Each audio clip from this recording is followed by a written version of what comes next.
आकाशवाणीचं हे बीड केंद्र आहे. सकाळचे 10:30 झालेले आहेत. प्रसारित करीत आहोत आरोग्य दर्पण हा प्रायोजित कार्यक्रम. तांत्रिक सहाय्य बळीराम वाकळे आणि मारुती उईके यांचा आहे. तर सादरकर्त्या सुप्रभा जोशी. आरोग्य दर्पण या कार्यक्रमाचे प्रायोजक विश्व हॉस्पिटल, शिवाजीनगर पोलीस स्टेशन जवळ, वाशी रोड, बीड. श्रोतेहो नमस्कार. आजच्या आरोग्य दर्पण या कार्यक्रमात आपल्या सगळ्यांचं मनापासून स्वागत. कार्यक्रमाचा विषय आहे पॅरालिसिस अर्थात अर्धांगवायू. आणि या आजाराशी निगडीत तज्ज्ञ न्यूरोसर्जन डॉक्टर विशाल पिंगळकर यांना आज आपण आकाशवाणीच्या आरोग्य दर्पण या कार्यक्रमात बोलवलं आहे. आणि त्यांच्याकडनं आपण पॅरालिसिस अर्थात अर्धांगवायू या आजाराविषयीची सविस्तर माहिती जाणून घेऊया. डॉक्टर, आरोग्य दर्पण या कार्यक्रमात आपलं स्वागत आहे. धन्यवाद मॅडम. धन्यवाद आकाशवाणी बीड मला या कार्यक्रमात बोलवल्याबद्दल. डॉक्टर, कार्यक्रमातला पहिला प्रश्न असा आहे की पॅरालिसिस झालाय म्हणजे नेमकं काय होतं, काय सांगाल? तर पॅरालिसिस हा इंग्रजी शब्द आहे. याला मराठीमध्ये आपण पक्षाघात म्हणतो, अर्धांगवायू म्हणतो किंवा आपल्याकडील भाषेमध्ये लकवा म्हटलं जातं. ही संभाव्य प्राणघातक वैद्यकीय स्थिती आहे जी मेंदूशी निगडीत आहे. याला नर्वस सिस्टम निगडीत म्हटलं तरी चालेल. ज्यामध्ये एखाद्या मेंदूच्या भागाला रक्तपुरवठा थांबतो किंवा उद्भवतो. त्यामुळे मेंदूच्या ऊतींना ऑक्सिजन किंवा पोषक द्रव्य प्राप्त होत नाहीत.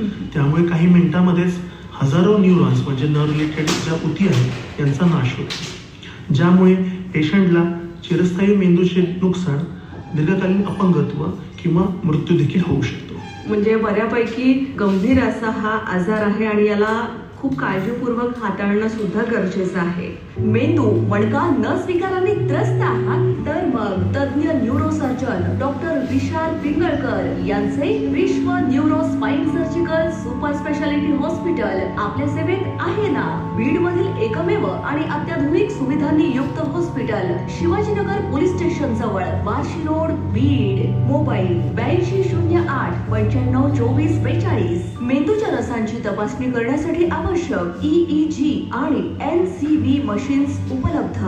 डॉक्टर, हल्ली आपल्याला एक खूप ऐकिवात शब्द आहे, स्ट्रोक अटॅक आला. तर स्ट्रोक अटॅक म्हणजे नेमकं पॅरालिसिस होणं किंवा काही वेगळी संकल्पना आहे का, काय सांगाल? स्ट्रोक म्हणजेच पॅरालिसिस आहे किंवा पक्षाघात आहे. स्ट्रोक हे ना WHO मते स्ट्रोक हे हृदयविकारानंतर जे आपण कॉमनली हार्ट अटॅक म्हणतो त्याच्यानंतर जगात सर्वात दुसरं मृत्यूचं मुख्य कारण आहे. साधारणतः जागतिक पातळीवर मृत्यूपैकी 85% मृत्यू हे कमी आणि मध्यम उत्पन्न असणाऱ्या देशात दिसून येतात. भारतात दरवर्षी दर 10,000 व्यक्तींमध्ये 105 ते 122 लोकांना स्ट्रोक म्हणजेच पक्षाघात उद्भवतो. बरं. आणि याचा वयाशी काही संदर्भ असतो का, किंवा या वयातल्या लोकांना याचं जास्त प्रमाण आहे किंवा कसं? तर साधारणतः हे आजार वयाच्या 50 वर्षानंतर होतात. त्यामुळे स्ट्रोकचा धोका हा वयाच्या 50 नंतर वाढलेला असतो. पण रिसेंटली म्हणजे सध्याच्या जगामध्ये लाईफस्टाईल चेंजेस असल्यामुळे जंकी फूड, स्ट्रेस याच्यामुळे तरुण लोकांमध्ये सुद्धा म्हणजे वयाच्या 25व्या वर्षात सुद्धा पक्षाघात झालेला हे निदर्शनात दिसून आलेलं आहे. त्यामुळे आहार विहार या दोन्ही गोष्टी खूप महत्त्वाच्याच आहेत. डॉक्टर, आता जसं तुम्ही सांगितलं की पॅरालिसिस म्हणजेच स्ट्रोक, मग या स्ट्रोकचे प्रकार काय सांगता येतील? साधारणतः स्ट्रोकचे 3 प्रकार आहेत. इश्केमिक स्ट्रोक म्हणतो ज्यामध्ये मेंदूंच्या ऊतींना रक्तपुरवठा थांबतो. हेमोरेजिक स्ट्रोक आहे ज्यामुळे उच्च रक्तदाब किंवा रक्त पातळ असणाऱ्या औषधं किंवा अति रक्तपातळ असलेल्या औषधांमुळे मेंदूमध्ये रक्तस्राव होतो. आणि ट्रान्झिएंट इश्केमिक अटॅक ज्याला आपण मिनी स्ट्रोकही म्हणतो, ज्यामध्ये तात्पुरता मेंदूला रक्तपुरवठा खंडित होतो. बरं. तर या स्ट्रोकची तीव्रताही कमी जास्त प्रमाणात असते म्हणजे? हो, बरोबर आहे. साधारणतः 85% स्ट्रोक हे इश्केमिक स्ट्रोक म्हणजेच रक्तपुरवठा थांबल्यामुळे होतात. जी की रक्ताची गुठळी, जी हृदयाचे काही आजार असल्या रक्ताची गुठळी फॉर्म होते आणि ती मेंदूंच्या रक्तवाहिन्यांना प्लग करते, ज्यामुळे मेंदूचा रक्तपुरवठा हा अडथळा येतो किंवा खंडित होतो आणि त्यामुळे इश्केमिक स्ट्रोक होतात. बरं. हॅलो, नमस्कार सर. हा, नमस्कार. कोण बोलताय? हा, मी अशोक शिंदे बोलतोय घाटजवळहून. नमस्कार. आजच्या कार्यक्रमाचा विषय आहे पॅरालिसिस आणि आज आपल्यासोबत तज्ज्ञ डॉक्टर आहेत, न्यूरोसर्जन डॉक्टर विशाल पिंगळकर. तर त्यांच्याशी बोलूया. हा तर वय 52 वर्ष आहे. सध्या मी ऑन बीड आहे. माझे सर्व स्नायू मसल 7-8 वर्षापासून कमजोर होत चालले. त्याविषयी मला योग्य सल्ला द्या. बरं, आपण डॉक्टरांना विचारूया. नमस्कार. 7-8 वर्षापासून तुम्ही जे म्हणताय जो त्रास होतोय तुम्हाला, प्रथमतः त्याचं काय कारण आहे हे आपलं शोधणं गरजेचं आहे. म्हणजेच तुमचा वैद्यकीय इतिहास, तुमची शारीरिक तपासणी आणि रेडिओलॉजिकल इन्व्हेस्टिगेशन, ज्याला आपण CT MRI म्हणतो, त्याप्रमाणे निदान करता येईल आपल्याला. आणि जर हे स्ट्रोक किंवा पक्षाघातामुळे झालं असेल तर आपल्याला त्यानुसार योग्य वेळी स्पीच थेरपी, ऑक्युपेशनल थेरपी आणि फिजिओथेरपी म्हणजेच सातत्याने व्यायाम करणं आणि सोबतच तुम्हाला जर डायबिटीज, BP किंवा त्याचा आजार असतील तर त्याची औषधं योग्य वेळेनं गरजेचं आहे. बरं, ठीक आहे. धन्यवाद सर. धन्यवाद कॉल केल्याबद्दल. डॉक्टर, मग या पॅरालिसिस किंवा स्ट्रोकची लक्षणं काय सांगता येतील? पॅरालिसिस याची लक्षणामध्ये फास्ट नावाची आपण एक WHO संकल्पना आणली आहे, ज्यामध्ये FAST. F म्हणजे फेस, म्हणजे चेहऱ्याचा असमतोलपणा जाणवणं, एका बाजूची चेहऱ्याची बाजू पडणं. आर्म म्हणजे एखाद्या हाताला किंवा पायाला तात्पुरता किंवा परमनंट अशक्तपणा जाणवणं.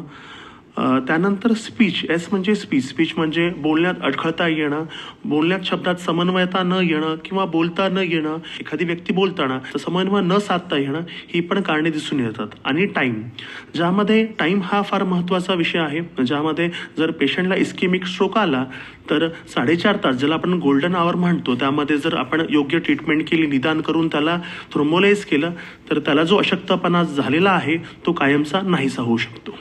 बरं, म्हणजे जसं आपण हृदयाच्या संबंधी असं म्हणतो की हार्ट अटॅक जर आला तर एक गोल्डन आवर सांगतात डॉक्टर आपल्याला, की त्या गोल्डन आवरमध्ये जर पेशंट दवाखान्यापर्यंत किंवा डॉक्टरांपर्यंत पोहोचला तर नक्कीच आपण त्या पेशंटला वाचवू शकतो. तसंच या पॅरालिसिसमध्ये सुद्धा आपल्याला जसे तुम्ही गोल्डन 4 आवर्स सांगितलेले आहेत, तर तसाच रोल काहीतरी इथे पण त्या कालावधीचा जाणवतो. हो, नक्कीच मॅडम. लोकांना याबद्दल जागरूकता करणं फार गरजेचं आहे. अच्छा डॉक्टर, ही लक्षणं एकदमच दिसतात का? प्रमाण असं कमी जास्त होत जातं असं आहे का? स्ट्रोक किंवा पक्षाघात हा अचानक येणारा आजार आहे, त्याच्यामुळे काही मिनिटातच आपल्याला हे लक्षण दिसून येतात, ज्यामध्ये मी जसं म्हणालो तर पेशंटला कधी स्टार्टिंगला चक्कर येणं, बोलण्यात अडथळपणा येणं, त्याला कन्फ्युजन म्हणजे त्याला गोंधळून जाणं, बोलण्यात आणि समजून घेण्यामध्ये अडथळा जाणवणं, आणि त्याप्रमाणे काही लोकांना झटके किंवा कन्व्हल्जन ज्याला म्हणतो आपण, फिट्स, ही पण दिसून येतात.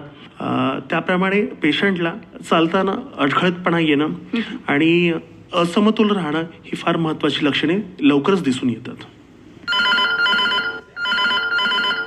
नमस्कार, आरोग्य दर्पण. नमस्कार मॅम, मी शेख बोलतोय. मॅम, मी पुण्यावरनं बोलतोय. हा, मला म्हणजे असं इश्यू आहे की मी झोपेतून उठलं तर मला चक्कर वगैरे येते. हा त्रास कधीपासून आहे आणि डॉक्टरांना तुम्ही सांगाल? सर, मला आहे ना सकाळी मॉर्निंगला म्हणजे उठलं ना चक्कर येते. 2 महिने झाले. 2 महिने झाले. बरं, आता त्या संदर्भात तुम्ही एकदा फिजिकल एक्झामिनेशन, शारीरिक तपासणी आणि गरज पडल्यास रेडिओलॉजिकल इन्व्हेस्टिगेशन, MRI ह्या गोष्टी करणं गरजेचं आहे. कारण की जर तुम्हाला डायबिटीज, BP किंवा तत्सम आजार असेल तर त्याला त्याचा समतोल राखणं आणि ह्या तपासण्या करून योग्य निदान केल्यास औषधोपचाराद्वारे हा आजार पूर्णतः बरा होतो. म्हणजे काही खाण्यामुळं किंवा कशामुळं असा त्रास होऊ शकतो का?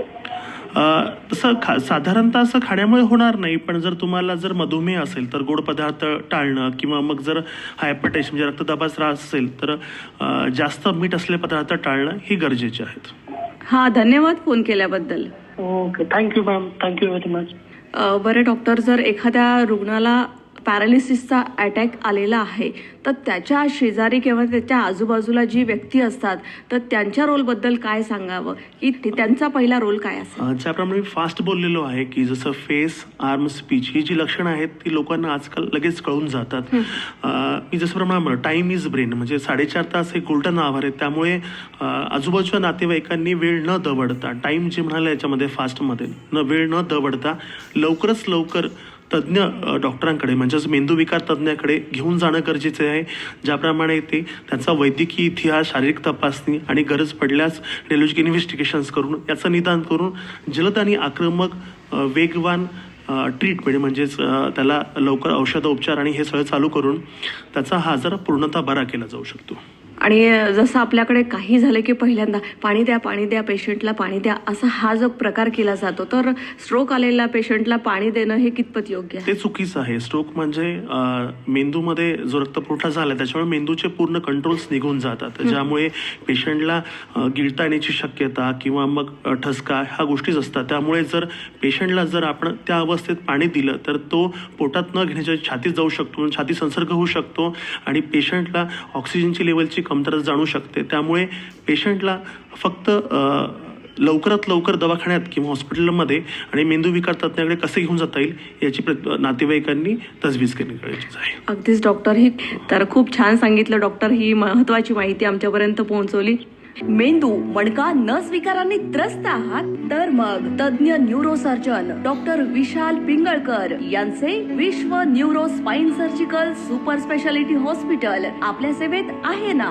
बीड मधील एकमेव आणि अत्याधुनिक सुविधांनी युक्त हॉस्पिटल, शिवाजीनगर पोलीस स्टेशन जवळ, बार्शी रोड, बीड. मोबाईल 8208 9524 42. मेंदूच्या रसांची तपासणी करण्यासाठी आवश्यक EEG आणि NCV मशीन्स उपलब्ध.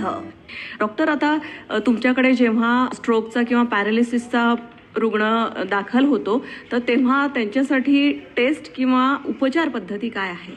जेव्हा पॅरालिसिसचा रुग्ण आमच्याकडे दाखल होतो तेव्हा त्याचे लक्षणं, त्याचा वैद्यकीय इतिहास आणि शारीरिक तपासणी प्रथमतः केली जाते. ज्याप्रमाणे हार्ट रेट, ब्लड प्रेशर ही तपासणी केली जाते आणि वैद्यकीय इतिहास, शारीरिक तपासणीनुसार पेशंटला CT scan, MRI brain, carotid ultrasound ह्या सगळ्या तपासण्या, गरज पडल्यास CT अँजिओग्राफी ही तपासणी करून त्याचं निदान केलं जातं.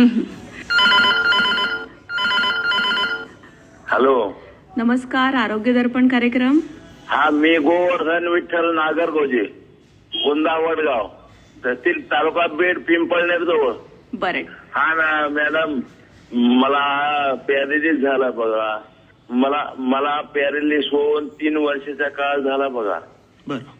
औषध घेतले इथून माग, पण औषधाचा काय ते मनावर तेवढा परिणाम झाला नाही. आता सध्या कंडिशन काठी घेऊन चलतो मी. तर हा पॅरालिसिस जो तुम्हाला झालाय 3 वर्षापूर्वी, त्या संदर्भाची तुम्ही औषधं वेळेवर घेता असं म्हणाले, पण मग औषधोपचार व्यतिरिक्त पेशंटला ऑक्युपेशनल थेरपी आणि फिजिकल थेरपी, ज्याला आपण रिहॅबिलिटेशन प्रोग्राम म्हणतो, ज्याप्रमाणे आपल्याला हातापायाचा नित्यनियमाने व्यायाम करणं, त्यानुसार आपल्याला योग्य वेळेस औषधं घेणं आणि हृदयासाठी किंवा मधुमेहासाठी आपल्याला औषधं ही वेळेवर घेणं हे गरजेचं आहे. ठीक आहे, धन्यवाद तुम्ही माहिती सांगितल्याबद्दल. धन्यवाद.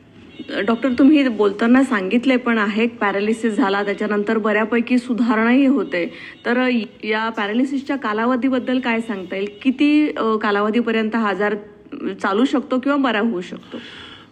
खूप छान प्रश्न विचारला मॅडम, कारण की बऱ्याच लोकांमध्ये संभ्रम आहे की हा पूर्ण बरा होऊ शकतो की नसतो वगैरे वगैरे. तर पॅरालिसिस हा आजार जो आहे ज्यामध्ये मेंदूच्या ऊतींचा पूर्णतः नाश झालेला आहे, पण त्यानंतर पेशंटला योग्य औषधोपचार, त्याप्रमाणेच स्पीच थेरपी, ऑक्युपेशनल थेरपी आणि रिहॅबिलिटेशन थेरपी याचा खूप महत्त्वाचा रोल हा जागतिक आरोग्य संघटनेने सांगितलेला आहे. त्याप्रमाणे नुसतं औषधोपचार न विसंबून राहता पेशंटनी हातापायाचा व्यायाम, स्पीच थेरपिस्ट, फिजिओथेरपिस्ट आणि आजकाल रिहॅबिलिटेशन थेरपी, बोटॉक्स थेरपी या सगळ्या सुविधा आहेत. त्याप्रमाणे पेशंटला 80 ते 90% प्रमाणे पेशंटला हातापायाची ताकद किंवा स्वतःवर डिपेंडन्सी येऊ शकते. डॉक्टर, अजून एक प्रश्न असा विचारावासा वाटतो की पॅरालिसिस हा पुन्हा पुन्हा पण होऊ शकतो का? हो मॅडम, एकदा लोकांना वाटतं की एकदा पॅरालिसिस झाला म्हणजे औषध पुन्हा होणार नाही. तर पॅरालिसिसची संभाव्य कारणं आहेत, म्हणजे जे रिस्क फॅक्टर बघितलेत आपण की डायबिटीज, हायपरटेन्शन, याचा समतोल राहणं फार गरजेचं आहे. वयानंतर शरीराचं कोलेस्ट्रॉल म्हणजे चरबीचं लेवलसुद्धा वाढलेली असते, त्यामुळे चरबीनाशक औषधं ही घेणं फार गरजेचं आहेत. त्याप्रमाणेच अति स्ट्रेस, जागरण, उपवास, प्रवास खूप जास्त किंवा थंडीमध्ये, स्पेशली थंडीमध्ये आजकाल हा स्ट्रोक्सचा पॅरालिसिसचं प्रमाण खूप वाढतं, कारण की थंडीमध्ये रक्तवाहिन्यांचं आकुंचन पावतं, त्याच्यामुळे हृदयाचा अटॅक ॲज वेल एज ब्रेन अटॅक हा प्रकार जाणवतो. त्यामुळे ज्या लोकांना ऑलरेडी पॅरालिसिस किंवा स्ट्रोक झाला आहे त्यांनी त्या संदर्भाची औषधे, वेळोवेळी मेंदूविकार तज्ज्ञाचा सल्ला आणि हृदयरोग, BP, त्याप्रमाणेच डायबिटीस याची औषधं वेळेवर घेणं फार गरजेची आहेत. त्याप्रमाणेच योग्य आहार घेणं, तंबाखू, दारू ह्या गोष्टीचा निषेध कम्प्लिटली करणं आणि योग्यता व्यायाम करणं ही फार महत्त्वाची कारणे दिसून येतात. डॉक्टर, तुम्ही आता उच्च रक्तदाब किंवा हायपरटेन्शन आणि डायबिटीज बद्दल पण बोललात, तर या रुग्णांना पॅरालिसिस होण्याची शक्यता जास्त असते का? हो मॅडम, डायबिटीज आणि हायपरटेन्शन आणि त्याप्रमाणेच कोलेस्ट्रॉल आणि सध्याची जी रिसेंटली जी लाईफस्टाईल जी आहे, ज्यामध्ये अतिजाडपणा दिसून येतो, व्यायामाचा अभाव, तंबाखू आणि दारू ह्या गोष्टींचं अतिसेवन, ह्या गोष्टींमुळे ना मेंदूत ज्या रक्तवाहिन्याचा पुरवठा करतात त्याच्यामध्ये चरबीचं म्हणजेच कोलेस्ट्रॉलचं प्रमाण जाणून येतं जास्त, आणि हे खूप हाय रिस्क फॅक्टर ठरतात की ज्याप्रमाणे मेंदूला अटॅक, ज्याला म्हणतो मग स्ट्रोक म्हणतो, ह्याचं प्रमाण संभाव्यता 30% वाढून जातं. नमस्कार, आरोग्य दर्पण कार्यक्रम. हॅलो मॅडम, सोमनाथ पिढी, तालुका माजलगाव, जिल्हा बीड. मॅडम, मला 2 वर्षापासून ते क्वार्टर पॅरालिसिस म्हणून आजार झाला होता. हा हा. तर तिचं रिकव्हरी पिरियड आणखी म्हणजे जास्त दिवस, किती दिवस लागेल त्याला रिकव्हर व्हायला? बरं, आपण डॉक्टरांना विचारूया. तर नमस्कार. क्वाड्री पॅरालिसिस म्हणजे दोन्ही हातांची आणि दोन्ही पायांची ताकद किंवा अशक्तपणा जाणवणे. तर याची जी काय कारणे आहेत, म्हणजे मेंदूला आघात झालेला आहे का मणक्यामध्ये आघात झालेला आहे, पहिल्यांदा आपण शोधणं गरजेचं आहे. त्यानुसार ताकद कमी झाल्यानंतर त्यांना ऑक्युपेशनल थेरपी आणि फिजिकल थेरपी म्हणजेच रिहॅबिलिटेशनचा खूप महत्त्वाचा रोल आहे, ज्यामध्ये आपण स्पीच थेरपी, ऑक्युपेशनल थेरपी आणि फिजिओथेरपी या तिन्ही थेरपी ज्या पुनर्वसन करण्यात मदत करतात, ज्याप्रमाणे योग्य वेळी आणि वेळोवेळी व्यायाम केल्यास हातापायाची ताकद पूर्वता प्राप्त होते. धन्यवाद कॉल केल्याबद्दल. ओके. डॉक्टर, तुम्ही सांगितल्याप्रमाणे की ब्रेनमध्ये रक्तपुरवठा कमी झाल्याच्या नंतर कुठेतरी पॅरालिसिसच्या अटॅकला सुरुवात होते, मूळ कारण ते आहे. बरोबर. या बाबतीत हार्टचा सुद्धा कुठेतरी संबंध येतो. तर बऱ्याच वेळेस हार्ट पेशंट ज्यांनी आपली अँजिओप्लास्टी केलेली आहे किंवा बायपास केलेला आहे, तर या पेशंट्सला या सगळ्या आजाराला कुठल्या प्रकारे सामोरं जावं लागतं किंवा त्यांना किती धोका असतो? ज्या लोकांना बायपास झालेला आहे किंवा जी अँजिओप्लास्टी झाली आहे त्यांना ऑलरेडी रक्त पातळ व्हायचेच म्हणजेच अँटीप्लेटलेट आणि अँटीकोॲग्युलंट औषध चालू असतात. तर त्याचं योग्य प्रमाणात सेवन करणं, वेळोवेळी सेवन करणं, तसेच रक्तदाबाचं योग्य वेळ नियंत्रण करणं हे फार गरजेचं आहे. कारण की या लोकांना अतिरक्तदाबामुळे किंवा रक्त पातळ व्हायच्या गोळ्यांच्या अतिसेवनामुळे यांना मेंदूमध्ये रक्तस्राव म्हणजेच हिमोरेजिक स्ट्रोक होऊ शकतो, ज्याला आपल्याला जे सर्जरी म्हणजेच आपण ऑपरेशन करून त्याचं रक्तस्राव काढून त्याचं मेंदू असलेल्या दबावाचं व्यवस्थापन करावं लागतं. बरं, तर या लोकांनी सुद्धा तेवढीच जास्त काळजी आपल्या हार्ट सोबत आपल्या ब्रेनची सुद्धा घ्यायला हवी. नक्कीच. मेंदू, मणका, नस विकारांनी त्रस्त आहात तर मग तज्ञ न्यूरोसर्जन डॉक्टर विशाल पिंगळकर यांचे विश्व neuro spine surgical super speciality hospital आपल्या सेवेत आहे ना. बीड मधील एकमेव आणि अत्याधुनिक सुविधांनी युक्त हॉस्पिटल, शिवाजीनगर पोलीस स्टेशन जवळ, बार्शी रोड, बीड. मोबाईल 8208 9524 42. मेंदूच्या नसांची तपासणी करण्यासाठी आवश्यक EEG आणि NCV मशीन्स उपलब्ध. डॉक्टर, तुम्ही थोड्या वेळापूर्वी जे आहार विहाराबद्दल सांगितलं, तर त्याबद्दल थोडंसं सविस्तर सांगाल आणि यात व्यायामाचं महत्त्व याबद्दल काय सांगाल? मी जसं म्हणालो की 30% अधिक प्रमाण हे डायबिटीज, हायपरटेन्शन आणि कोलेस्ट्रॉल असलेल्या प्रमाण लोकांना दिसून येतं. तर डायबिटीजच्या लोकांनी अति गोड सेवनाचा वापर टाळावा.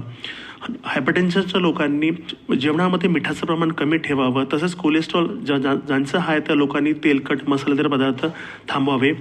तसेच मद्यपान किंवा तंबाखू ह्या गोष्टीपासून स्वतःला परावृत्त करावे आणि योग्य वेळेस आणि योग्य मात्रेत जर व्यायाम केला तर स्ट्रोकचं प्रमाण हे 50%पेक्षा कमी होऊन जाऊ शकतं. अच्छा, म्हणजे फिजिओथेरपिस्ट यांचा सुद्धा रोल महत्वाचा आहे याच्यात. Yes madam. म्हणजे काही पेशंटचं असं मत असतं की आम्ही घरच्या घरी व्यायाम करतो आणि दुरुस्त होऊन जाऊ, तर असं नाहीये.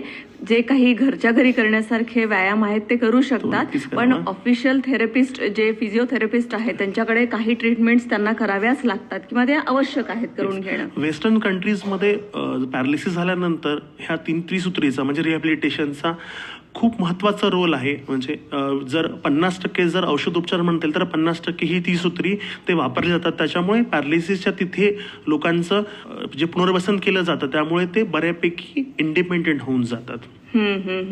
ही खूप महत्वाची माहिती आहे, कारण आपल्याकडे बऱ्याचशा गोष्टी मनाने जे करतात तर त्या गोष्टी किती डॉक्टरांच्या सल्ल्याने करायला हव्यात यावरचा हा तुमचा विचार खूप महत्वाचा आहे डॉक्टर. हॅलो.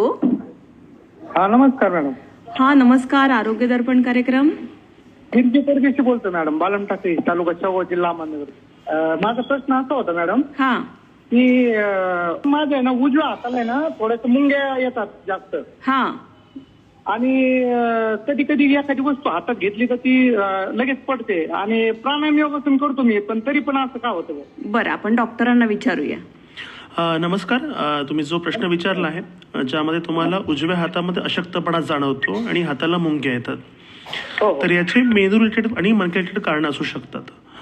जर तुम्ही म्हणतायत तर कदाचित मणक्यामधली एखादी गादी सरकली असेल, स्पष्टता 4थ्या किंवा 5व्या मणक्यामधली, आणि त्यामुळे तो नसावर दबाव आलेला आहे आणि नसावर दबाव आल्यामुळे त्या स्नायूमध्ये अशक्तपणा जाणवला आहे. त्यामुळे अति काम केलं किंवा अवजड कामं झाल्यानंतर त्या स्नायूवर जास्त ताण येतो आणि स्नायूची ताकद कमी होऊन जाते. त्यामुळे तुम्हाला तो अशक्तपणा जाणवतो आणि ती हातातली वस्तू गळून पडते आणि त्यानुसार निदान झाल्यानंतर आपल्याला त्याबद्दलचं ट्रीटमेंट म्हणजेच काय त्याबद्दल आपल्याला करता येईल हे योग्य वेळेस सांगता येईल मला. अच्छा, बरं. ठीक आहे बिरजी भाऊ, फोन केला, धन्यवाद. डॉक्टर, आत्ताच आपल्याला एका कॉलरनी विचारलं की उजव्या हाताला मुंग्या येत आहेत किंवा थोडंसं हातातली वस्तू गळून पडते, तर हा बऱ्याचदा असा आजार मणक्याशी पण निगडीत असतो. तर पेशंटनी हे कसं क्लेरिफाय व्हावं की हा नेमका पॅरालिसिसच्या संदर्भात आहे का मणक्याच्या आजाराविषयी आहे ते? तर जसं मी पॅरालिसिस 3 प्रकार सांगितले, तर तिसरा जो प्रकार होतो ट्रान्झिएंट इश्केमिक अटॅक, ज्यामध्ये मेंदूला तात्पुरता रक्तपुरवठा थांबतो, त्यामुळे एका बाजूला हाताला मुंग्या येणं किंवा हातातली वस्तू गळून पडणं हे असू शकतं. तर ट्रान्झिएंट इश्केमिक अटॅकचं जर तो एक चेतावणी दिसून येते, जर बघितलं झालं तर 100पैकी 30% लोकांना हा ट्रान्झिएंट इश्केमिक अटॅक हा मोठा झटका देऊ शकतो एका वर्षामध्ये, हे नमूद करावं असं वाटतं मला. त्याप्रमाणेच जसं मी म्हणालो की मेंदू आणि मणक्याचा आजार आहे याचं डिफरन्सिएशन आपण मेंदू विकार तज्ज्ञाकडे गेल्यानंतरच होणार आहे. त्यामुळे त्या संदर्भात असलेली शारीरिक तपासणीच हेच आपल्याला वर्गीकरण करू शकते की हा आजार मेंदूशी निगडीत आहे का मज्जातंतू निगडीत आहे. बरोबर आहे. म्हणजे खूप महत्वाची ही एक सूचना आहे आपल्या शरीराने आपल्याला दिलेली. जर असं काही होत असेल तर ताबडतोब तज्ज्ञ डॉक्टरांशी सल्ला घेऊन या आपल्या लक्षणांवर विचार करून उपचार केले पाहिजे. नमस्कार, आरोग्य दर्पण कार्यक्रम. मॅडम, मी भरत कदम बोलतो, इमामपूर. बरं, आपला प्रश्न विचारा. प्रश्न मॅडम, पायाला मुंगे येतात आणि हेडेक होते मॅडम, चक्कर वगैरे येते 2 महिन्यापासून. बरं, आपण डॉक्टरांना विचारूया. नमस्कार. डोके दुखणं आणि चक्कर येणं आणि पायाला मुंग्या येणं ही लक्षणं मेंदू रिलेटेड आहेत. तर त्यासाठी आपल्याला एक शारीरिक तपासणी म्हणजे फिजिकल एक्झामिनेशन करून योग्य त्या रक्ताच्या तपासण्या करून आणि गरज पडल्यास रेडिओलॉजिकल इन्व्हेस्टिगेशन म्हणजेच MRI CT करून त्याचं योग्य निदान करता येईल आणि त्यानुसार आपल्याला त्या औषध गोळ्यामुळे आणि योग्य उपचारामुळे हा आजार पूर्णतः बरा होऊ शकतो. पण प्रथमतः त्याला डॉक्टरचा सल्ला घेणं गरजेचं आहे. ठीक आहे सर. थँक्यू. फोन कॉल केल्याबद्दल धन्यवाद. Thank you madam. डॉक्टर, बऱ्याचदा आपल्याला असं लक्षात येतं की 25-30 वर्षाचा चांगला चालता बोलता फिरता व्यक्ती असेल ती एकदम पॅरालिसिसच्या या अटॅकला बळी पडते आणि मग त्यानंतर जे काही आयुष्यात बदल होतात त्यांचे म्हणजे कुठेतरी शरीराला अपंगत्व येतं, परावलंबित्व येतं. तर या सगळ्या ह्याच्यामध्ये पेशंटची मानसिकता किती त्रासदायक त्याला होऊ शकते आणि त्याच्या आजूबाजूचे जे त्यांचा सांभाळ करणारे असतात, पेशंटचा सांभाळ करणारे असतात, तर त्यांचा रोल आणि त्यांचं महत्त्व याबद्दल काय सांगाल? नक्कीच मॅडम. जसं तुम्ही म्हणालात की तरुण मुलगा 25-30 वर्षाचा ज्याच्या एकदमच हातापायाची ताकद निघून गेलेली आहे, जो पूर्णतः परावलंबी झालेला आहे, त्यासाठी त्याला मानसिक पुनर्वसन ही फार महत्त्वाची गरज आहे, ज्यामध्ये त्याला व्यावहारिक समर्थन करणं आणि सांत्वन प्रदान करणं ही फार गरजेची आहे.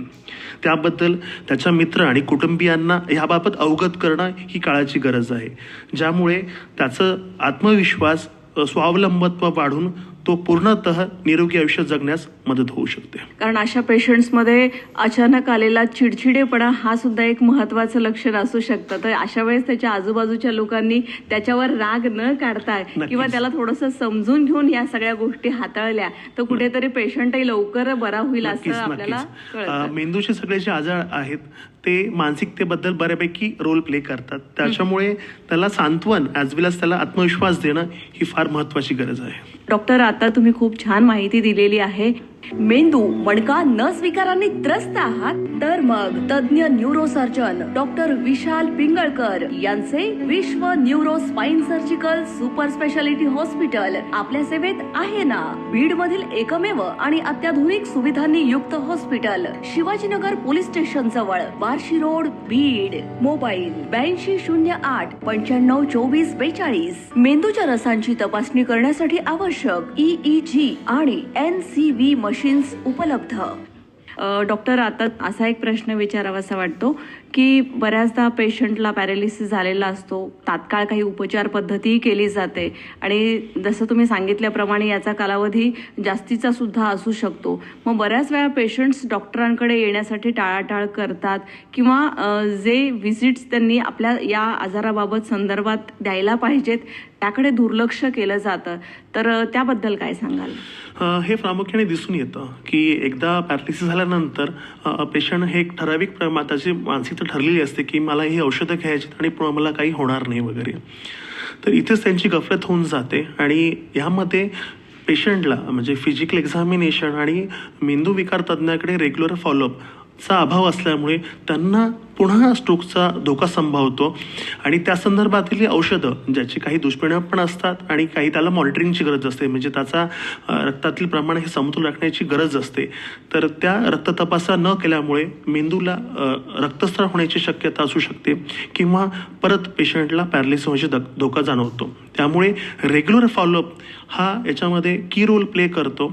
मेंदूविकार तज्ज्ञ ॲज वेल एज व्यायामाचे तज्ज्ञ ज्याला फिजिओथेरपिस्ट म्हणतो यांचं कंटिन्युअस फॉलोअप असणं हे फार गरजेचं आहे.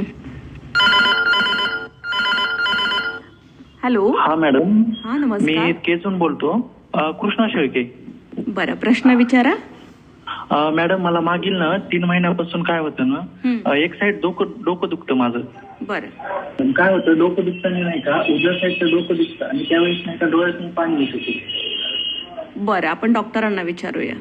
एका बाजूला डोकं दुखणं आणि डोळ्यातून पाणी येणं प्रायमरी हेडेकचं कारण असू शकतं, ज्यामध्ये मायग्रेन किंवा क्लस्टर हेडेक हे कॉमनली दिसून येतं, ज्यामध्ये एका साईडला डोकं दुखणं, डोळ्यातून आणि त्या बाजूच्या नाकपुडीतून पाणी येणं हे कॉमनली आहे.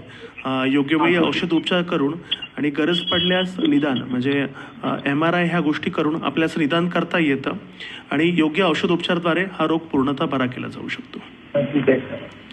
धन्यवाद कॉल केल्याबद्दल. आणि आता कार्यक्रमाच्या शेवटच्या टप्प्यावर आपण आलेलो आहोत डॉक्टर. तर जाता जाता असं सांगाल की पॅरालिसिस होऊच नाही यासाठी काय काळजी घ्यायला पाहिजे? योग्य नियमित व्यायाम करणं, संतुलित आहार घेणं, त्याप्रमाणे धूम्रपान आणि मद्यपान न करणं, वजन नियंत्रित ठेवणं, स्ट्रेस मॅनेजमेंट हा पण फार महत्त्वाचा विषय आहे, ही काळाची गरज आहे. डॉक्टर, आज तुम्ही आकाशवाणीच्या स्टुडिओमध्ये आलात आणि पॅरालिसिस अर्थात स्ट्रोक, पक्षाघात, अर्धांगवायू, लकवा, आज या आजाराबद्दल तुम्ही आम्हाला सांगितलेली माहिती खूप महत्त्वपूर्ण ठरणारी आहे या रुग्णांसाठी. तर तुम्ही आकाशवाणीत येऊन ही माहिती दिलीत, मार्गदर्शन केलं, त्याबद्दल आपले खूप खूप आभार. धन्यवाद मॅडम. धन्यवाद आकाशवाणी बीड ही संधी दिल्याबद्दल, आणि रुग्णांना निरोगी आयुष्य जगावं ही मनोकामनी प्रार्थना करतो. धन्यवाद. धन्यवाद सर. आरोग्य दर्पण या कार्यक्रमाचे प्रायोजक विश्व हॉस्पिटल, शिवाजीनगर पोलीस स्टेशन जवळ, बार्शी रोड, बीड.